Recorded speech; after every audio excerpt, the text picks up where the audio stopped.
Hello and welcome back to the Dune Minute Podcast, your place to dive deep, minute by minute, into the cinematic adaptation of Frank Herbert's world of Dune. I'm one of your hosts, Zach. And I'm John. All right, we're back here to talk about minute 93 through 94. Yay.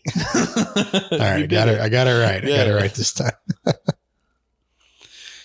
We're picking right back up where we left off yesterday with the Baron and Yue talking. Yep. And bargain to the letter. Yep. I feel like we should just get into it because we got a lot to talk about on this one, man. So I have a question that I forgot to ask in yesterday's, but it's still relevant to today's episode. Okay. It seems that, and this is almost certainly true, up until this moment, Vladimir Harkonnen had never met Yue. Like the betrayal was brokered probably by like Piter. Yeah. On behalf of. That's safe to say. Yes. We've talked about it a couple of times where people are very wary to do things directly because there's always that fear that they're going to be put in front of a truthsayer. Yeah. So there's always some degrees of separation between them doing the actual dirty work. Everyone speaks through Kevin Bacon. Yeah, exactly. Kevin Bacon is just a conduit for communications in this world. How many Kevin Bacons was the Baron away from Yue? No, I think that's a fair assumption that this is the first time they're meeting face to face. Shout out to Tremors, by the way. Tremors? Yeah. Oh yeah, that's a good movie. It's a fun movie. Very clearly a Dune ripoff. Yeah, that's where I was going. I was waiting for you to put it together in your head. I've thought about that in the past. I mean, I don't think they even tried to hide that, though. No. Okay. So the last line we talked about yesterday was the Baron saying the bargain to the letter. Yep. Talking about how Yue had delivered the Duke and his family, lowered the shields. What was the other thing he did? I jammed their comms, lowered their shields. I delivered the Duke and his family. Right.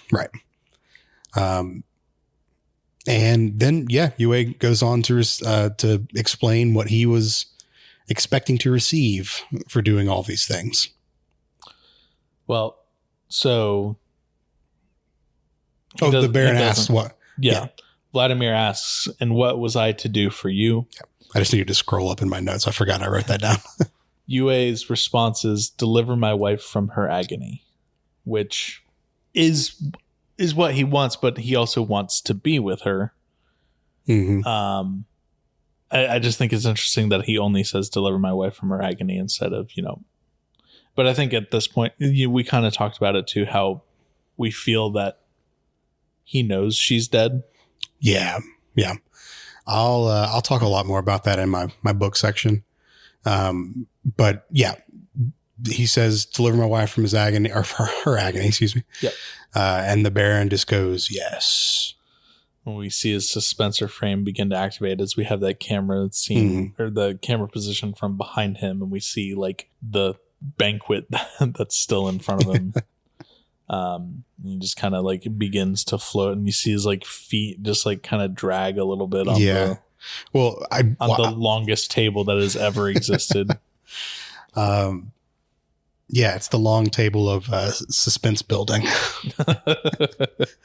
I wanted to talk about this shot for a second because it's a really, really cool shot. Yeah. The camera moves to be behind Leto.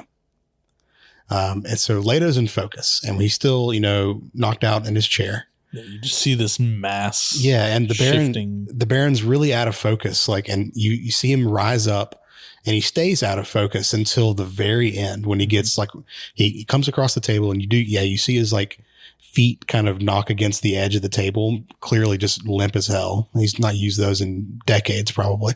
And when he doesn't touch the ground, but when he gets down to camera level, that's the moment that he's in focus. And it's such a cool way of building suspense and almost terror from this character. Yeah. Because we've seen him rise up in the past. We saw him when they're in the Cone of Silence.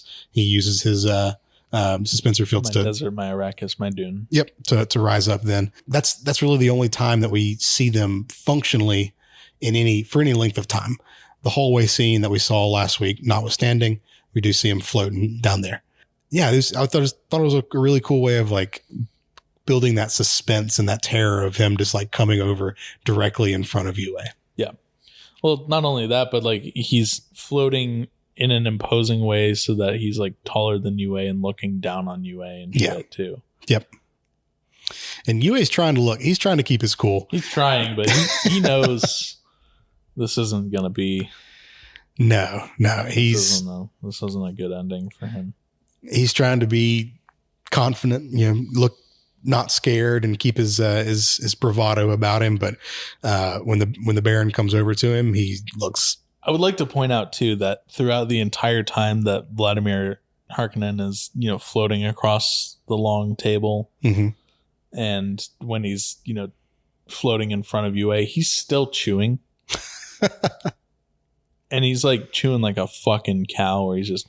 Yeah. Ugh. The manners on this man, right? Gosh, come on. As he's floating down, like the camera moves again to where the Baron kind of enters in left of frame. Yeah. And he's just chewing hardcore still. Yeah. Yeah.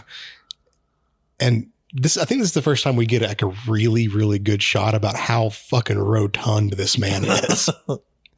He's just he is large. Yeah, and he's using the suspensor fields, and as you said, I think he purposely makes it to where he's taller than everyone. Yeah, as an imposing fact.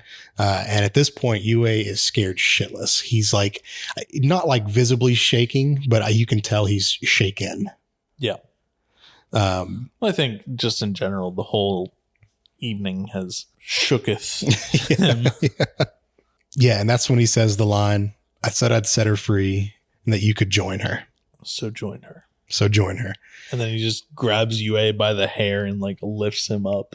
Well, so, okay, let's talk about this for a second. That's a crazy move. Yeah. Okay, so I'm assuming, let's just like walk through this. He grabs Yue by the hair, and I'm assuming that he uses his suspensor fields to lift him up. Yeah. But he still has to have a good amount of fucking grip on his hair. And have you ever, Yue, I'm making an assumption here, probably about 150 pounds. I'd say like 160, 170. Okay. So somewhere in the he's safely guesstimated between 150, 175. Yeah. That amount of weight, if you're just like arm straight holding that out, that's crazy. Yeah. That is still a shit ton of like arm, like shoulder, back strength that it takes. Mm-hmm. I don't think that the suspensor fields automatically pick Yue up too once he is in contact with the Duke. So I think this is the Duke's muscle. No, he's definitely pulling on him because you see Yue's like reaction to being pulled on like that. Yeah. Oh my gosh. And, then we get so join her as he takes out a knife and just cuts his head off. He doesn't even take out a knife. He carried that knife with him. It was the knife that he was eating with. He just like floated across the table with the knife and shit. And yeah, just in a single clean slash, you hear the slash and then the thud of the body hit the floor. Yeah. And we don't see the graphic parts of this because again, this is a PG-13 movie. But we hear it all. Well, but then you also see Yue's decapitated head in the last second of this minute. We see the Baron like turns around and and then the minute ends with the thud of Yue's head on the floor. Oof. It's such a good thud too. Like whoever was doing Foley on that one just had like a fucking like stack of leather and a hammer and just went punk. Yeah, something. It must have been perfect. So that's where the minute ends, right? With Yue's body or head, I guess, hitting the ground. Bodies hit the floor. All right, cool. Want to hear some book stuff? Yes. All right, nice. Okay, so the conversation between the Baron and Yue is largely the same as it is in the movie as it is in the books. Yep. But it's been pared down for efficiency's sake in the movie. There's a lot more back and forth. You were going to say in the book. I was no. holy shit. No. They say 3 words to each other. I did it. Okay. Dead. The movie pares down the book dialogue a considerable amount. Yeah. But again, it follows the same beats. Yue wants to get in front of the Baron so that he can just do his minor truth saying stuff. Yeah. Because if you remember, his wife Juana was a Bene Gesserit, taught him a little bit of truth saying, and Yue's plan was to get in front of the Baron so he could kind of ascertain for certain whether Juana was dead or alive, just by looking him in the eye or whatever it was. Yep. So within the first second or two of the scene in the book, when they're face to face, he determines, yep, she's dead. If she was alive, they would still want to have some kind of hold over him. Yeah. The Baron has no need for him anymore. Yeah. Yue serves no purpose. So just take out the trash. Yep, exactly. So he does the same dialogue. I said, you could set her free and you could join her. So join her. That pulled straight from the book. Love that. It's the way that Stellan Skarsgård delivers it too is just such a fucking good. And I don't think I said it before, but he even goes through the trouble of feigning contemplation. Yeah. Yeah, I did say that. What are we going to do here? Then he kills him. Fucking join. Yeah.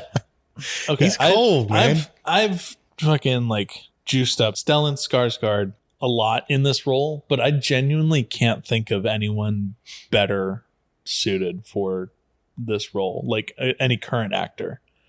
Yeah, I don't know. I think we talked about this a while back, and I said Mads Mikkelsen would maybe do a good job.